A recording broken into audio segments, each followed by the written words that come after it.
Have you been spending hours online doing research about how to start a YouTube channel? Or maybe you've already started, but it's taken a lot more time and effort than you expected, and the results aren't where you want them to be. Or maybe you just wish you could find all the information you need to create videos in one place. I've been there too, and that's why I'm doing something about it. Welcome to Rebecca-mendations. My name is Rebecca, and I'm starting this channel because I want to learn how to make great YouTube videos. I want to show you what I'm learning along the way.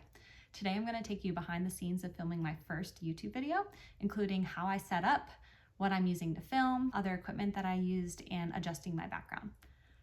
On this channel, we're going to cover a lot of other aspects of creating content, such as coming up with ideas, filming techniques, interesting titles and thumbnails, editing, and more.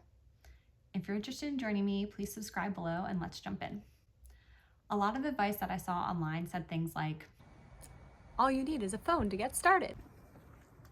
Just record your first video. What are you waiting for?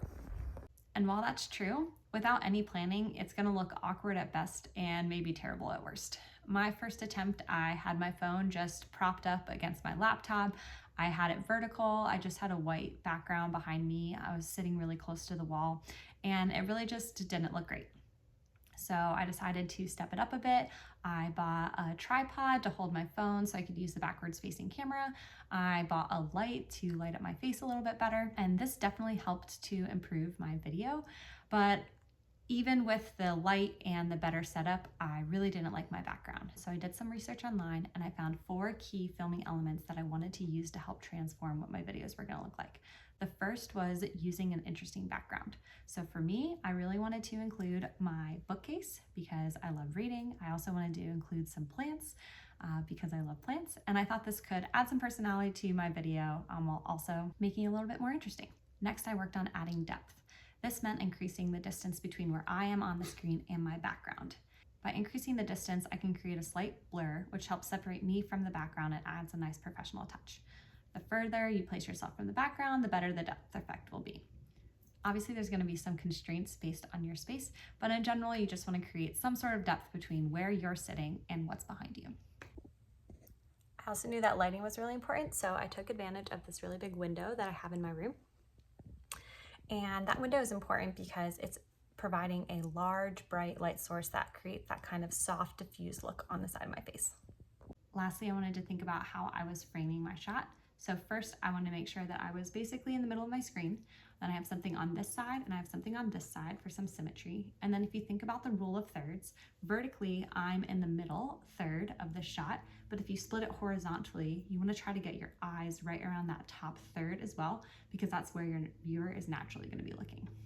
So obviously setting up your scene is just one aspect of creating your YouTube video. There's lots of other things that you need to consider. For example, idea generation, your script, how you're gonna film, how you're gonna edit, what your thumbnail is gonna look like.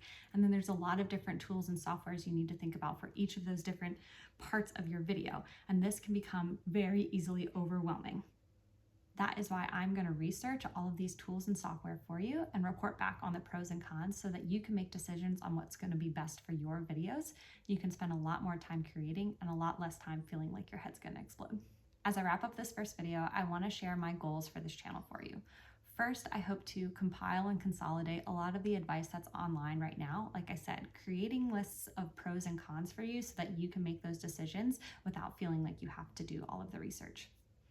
Second, I want to review those tools and softwares live for you so that you can see those pros and cons and understand the basis on which you're making those decisions.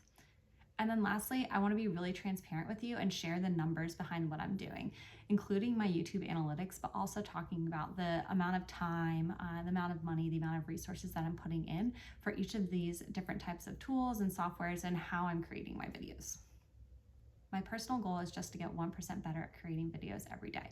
If I can get 1% better every day from the previous day, by the end of a year, I'm going to be 37 times better than I am right now at creating videos. And I think that's a pretty worthy goal.